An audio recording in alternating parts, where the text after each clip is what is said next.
Okay, well, we're officially on live. No, we're not live. We're being recorded. So, thanks a lot to everybody for coming out on this snowy day, making the effort to come out and listen to our Darwin Day event talk. Um, if you don't know what Darwin Day is about, I'll just read a quick blurb from the Darwin Day website. The mission of International Darwin Day is to inspire people throughout the globe to reflect and act on the principles of intellectual bravery, perpetual curiosity, scientific thinking, and the hunger for truth as embodied in Charles Darwin. So, hopefully, we're going to intellectual bravery for sure, talk about racism in this day and age.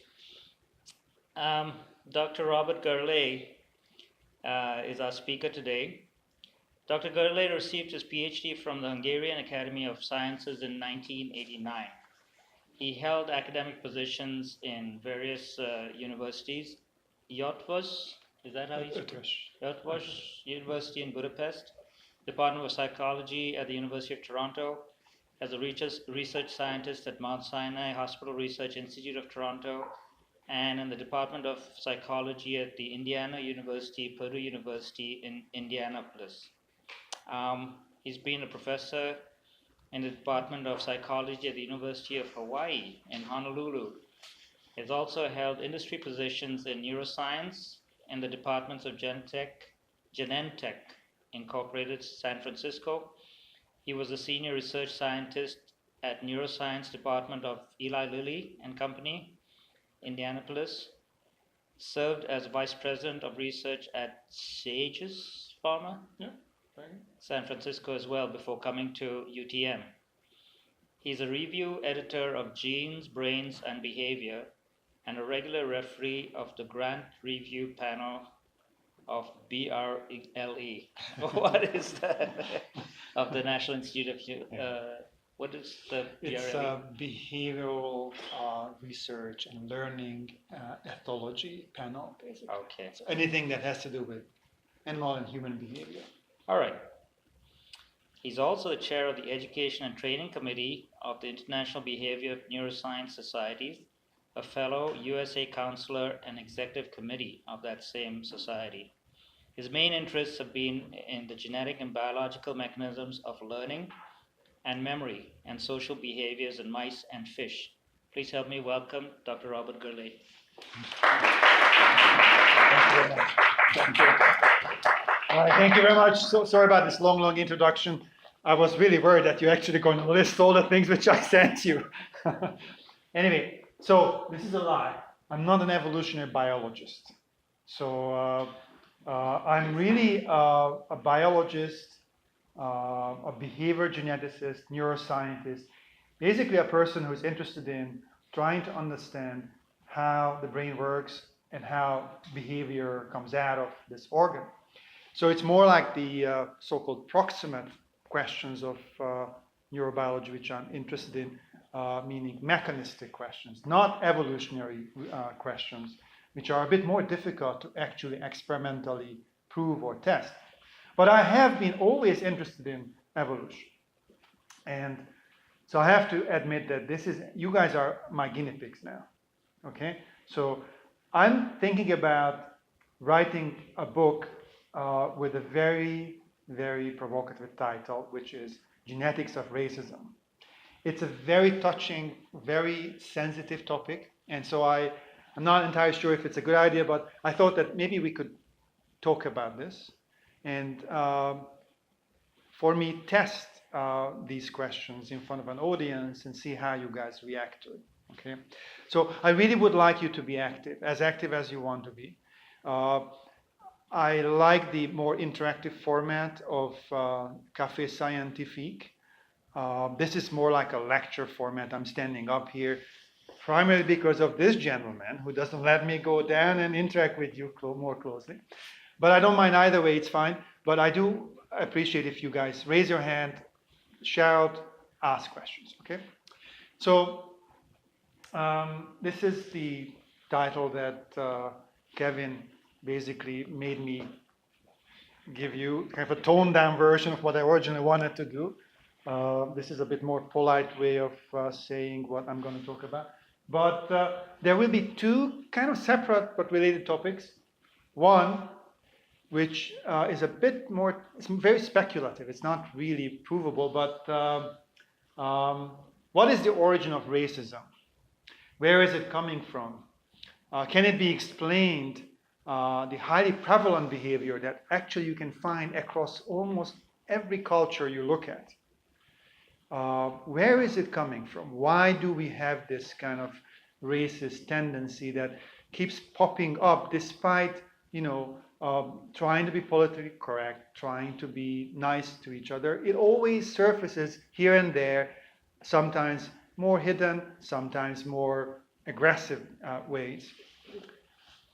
So the second part of the talk, which is a bit more concrete and more scientifically oriented in the sense that we have data, we have results, we can talk about specific findings, will be an example of how racism comes up in science, a particular example about how you interpret IQ and differences in intelligence, quotient, values across major racial groups. So that will be about some anecdotes and what's behind these findings, behind these events that actually stirred quite a lot of attention before. So I want to start with this photograph, which is going to be about an anecdote, a tale of the Planet of the Apes.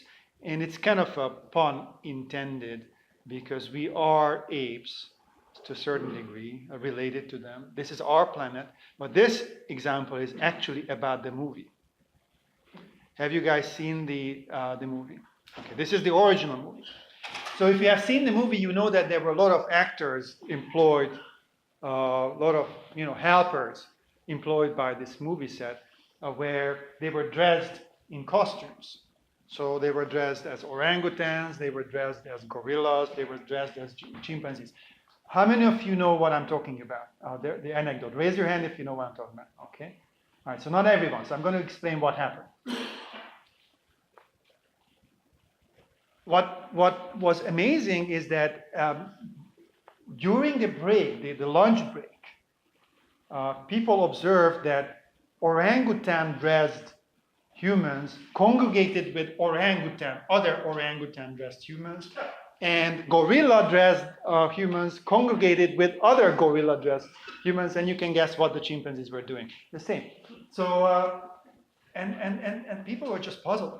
Why the hell do orangutan looking humans dressed in orangutan costumes mingle with orangutan humans? I mean, it's completely ridiculous, because all of them were just human actors and actresses. So why did they choose the appropriate group? There was no real reason other than, now the argument goes, which is again a question, just superficial observable characteristics and our basic instinct to belong to a tribe, to a group that somehow is defined by these superficial phenotypical features, even though at the end of the day, they would take off the costume and they would go back and live their lives at home.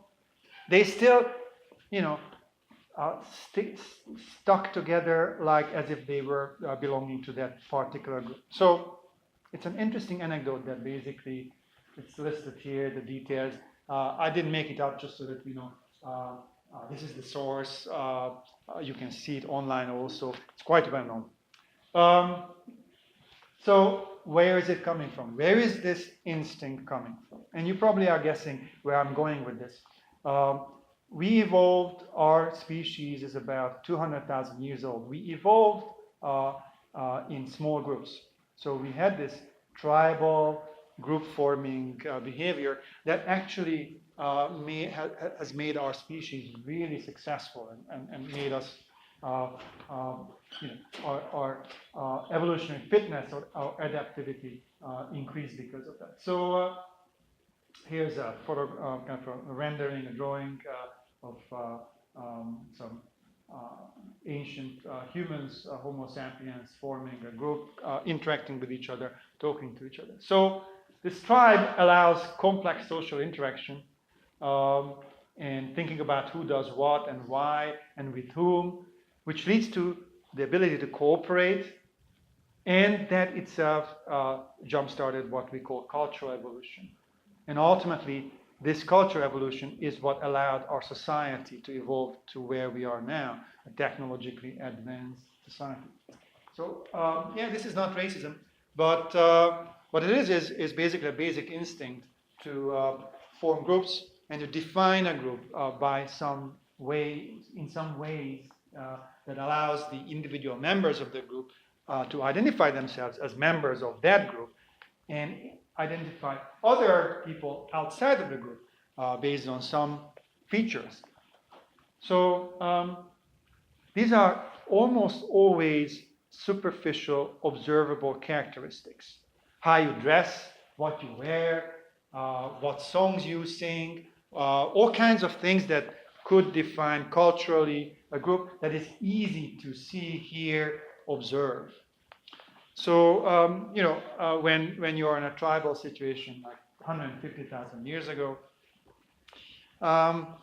sometimes you didn't have a lot of time to really evaluate whether you are meeting another person who belongs or who doesn't belong to your group. So you didn't have time to actually talk to the person and understand and personally really get to know each other. You had to judge quickly whether you are part or not part of the same group. How could you judge that? Based on very simple, superficial, observable features. So one argument, which is again very difficult to test, so it's a question to a certain degree, that really the only way you could judge who belongs to your group could only have been based on these superficial observable features. So, and the point I'm trying to make is, if that's so, if indeed this is our instinct to define who belongs to our group and who doesn't belong to our group, if it's only based on superficial features, then this is basically this tribal attitude towards each other can actually give rise to the negative, very nasty manifestation of this instinct as racism. Yeah, go ahead, please. I just have a question. So, has anyone attempted to determine whether it is exclusively superficial? That, for instance, has anyone tried to see whether people separate themselves based on smell, even if it's not conscious smell, like immune systems, things like that? So that's a very good question. We do know that olfactory cues are important, especially in reproduction. So reproductive behaviors, courtship, choosing your mate. In terms of who belongs to my tribe, that's a very interesting question because it inherently assumes that there is a biological distinction between two tribes. Because that is the only way you could smell different. Or actually, it could also include some, food that they eat differently. So there's no evidence, not that I know. No evidence for olfactory cues playing some role in choosing, and it actually makes sense. I don't know how thoroughly this has been studied, but I don't think there is any evidence. But imagine, you are seeing someone wearing a different costume or looking different color of skin or different hairstyle or different feathers in the hair from 200 meters away. That gives you enough time to react. If you need to smell someone, that's already too close. So it's probably not likely that olfactory cues will drive this decision. But again, I don't know for sure that it has been tested properly or not. But it's a good question. All right, so here we are today. This was the past. Few people, 150. Some evolutionary biologists argued that basically our brain is designed to cooperate, to identify, to remember, to work with up to about 150 people, our tribe or our small village, next door neighbors. But this is what we have now. We live in gigantic cities, in very complex societies. So we are organized into these super structures, social structures, where our ancient brain is trying to make sense of what to do and how to behave. So how do I identify who belongs to your group is a very complicated question. Based on our evolutionary background and instincts. So I hate to report, and hopefully this is not going to get me into trouble with my neighbors, but I don't know the names of my next door neighbors 200 meters away from my house. I barely recognize them. So this is not a 150-person tribe where I know every single one of them. Definitely. It's a much more complicated situation living in a large city like this. So how do we tell who belongs to the tribe? As I mentioned, look at this structure. It hasn't changed fundamentally for the past 200,000 years. This is the same anatomy, same connectome, same synaptic function, same way this organ works, meaning same instinct, hasn't changed for 200,000 years dramatically enough. So we are still living in the past in that sense, trying to make sense of the 21st century society. So how do we tell who belongs to our tribe and who doesn't? So there are a lot of superficial features. So if you go to different ethnic groups, different tribes in Africa, you can see lots of differences. So different headband, different colors, different customs. This is another example. This is a Dutch woman. This is a Hungarian woman in traditional dress. This is a South Korean woman in national costume. So there are all kinds of traditions that we follow and can make us distinguish each other based on nationality, basically our tribe. These things break down when you come to the 21st century human society. We cannot tell just based on, what people wear, which tribe they belong to. So what remains is our so-called major race. We can easily tell whether the person is African American, whether the person is Caucasian, Asian, East Asian, just by looking at the person. Or so we think. These are superficial features that our brain is trying to make sense. What do they mean? They mean that these people belong to this, or those people belong to that tribe. So let me just define what racism is from my perspective, because that's we talk about a phenomenon. Being a scientist, you always have to define what exactly you mean. So racism is a negative manifestation of an ancient tribal instinct. When you judge a person based on superficial features without actually knowing the person, if you have prejudices against the person or for the person, that's a form of racism too. Just based on the looks, based on the phenotype, based on the observable, simply viewable features. So that's what we call racism. So one horrible manifestation of this is xenophobia. So here's a recent photograph. Refugees not welcome. So basically, my argument is what made Homo sapiens really successful, this kind of tribal cooperation, this sensitivity to social cues, identifying each other, cooperation, communication, social interaction, small groups up to 150 Indians, defining a group based on superficial observable characteristics, is what gives rise to racism too.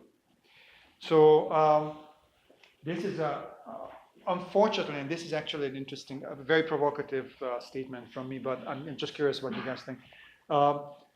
When you look at if you compare different species, you will find a set of characteristics that are specific to that species. So human ethologists identified a number of human behavioral features that are very specific to Homo sapiens. My argument is that, unfortunately, this tribal instinct is very specific to our species, and it is inherent to us, and that gives rise to, in the worst manifestation, to racism. So that's why it's very difficult to get rid of it, because it is a very specific human-specific feature of ours. So it's almost inevitable that it will pop up here and there because it's evolutionarily, it was adaptive in the past to a certain degree, and now this is why we see it everywhere coming up. Let me just ask you guys a few questions just to make you more active. Can you tell me a few other human Homo sapiens specific, species specific behavioral features that you could think of that are very typical of our own species, that are invariant across cultures, not culture dependent, but dependent on being a human? Class structure. And I kind of wonder, as the globe gets more homogeneous, would that ultimately supplant racism? Because now you have all these ruling beliefs that people can aspire. Good question, but why would it make racism go away? What would make it go away? Because those people are More homogeneous. We cannot distinguish them. well, you look at actors and whatnot, we don't tend to judge them as on the basis of race. It's what they do on the screen and how So it's a very good question. So in some way, the so-called racial divides, the features upon which we base our judgment, who belongs to what race, these borders are becoming more blurred. That itself will not replace or will not change the basic instinct. The basic instinct is there to try to find who belongs to my group and who is outside of my group. So although it may be difficult based on a particular feature to distinguish this or that race, the actual underlying motivational force inside humans will not change unless there is a selection force against it. Okay, good. So I like this. Go ahead. As the borders between regarding race kind of diminish, it's simply that people will seek groups, but the groups may not have to do with race. The thing is, race is not the only group one Very good. Excellent. So the point is that although the instinct, this tribalism, the tribal, instinct, let's call it that, is still in us. It could manifest in many different ways other than racism. Very good point. Anyone else? Yeah, the obvious choice, the humanists and religion. Right. Religion, many other cultural defined groups, etc. So we will see some examples for this. And it's a very good point because it allows me to highlight one thing which I'm going to get back to. You cannot replace the instinct.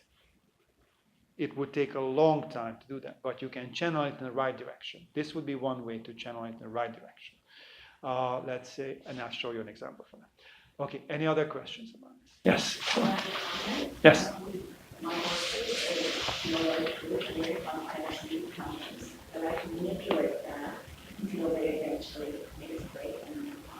Very good. Very good. Yes. So this lady has a farm with horses, and horses are also group-forming animals that form herds, and they are quite smart. They recognize strangers, xenophobia in some way in horses, and tell the stranger apart from a known person. And she said that she can actually manipulate the horses, that this behavior changes. So that's exactly the point when we were going to discuss at the end of this talk, how you can channel this instinct in the right way to fight racism. So that's a good. Anyone else?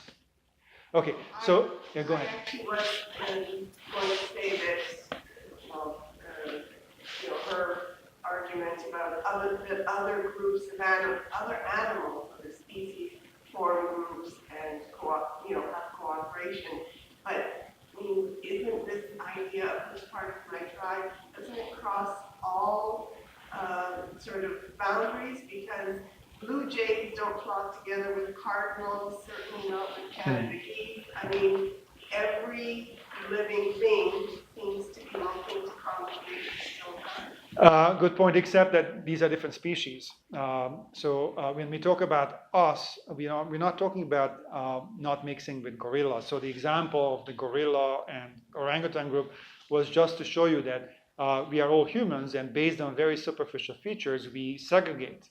But there's no reproductive isolation between two tribes, so that's not two species. In case of two species, why they are not mixing, it's very clear why they don't do that, simply because it's reproductively a complete waste of time, and it's dangerous also. So there is a very strong selection pressure for every species to recognize its own. That's why the segregation. But in our own case, that's a little bit more complicated, this tribal instinct. So it's within our own species, yes. Okay. So he almost started to clap.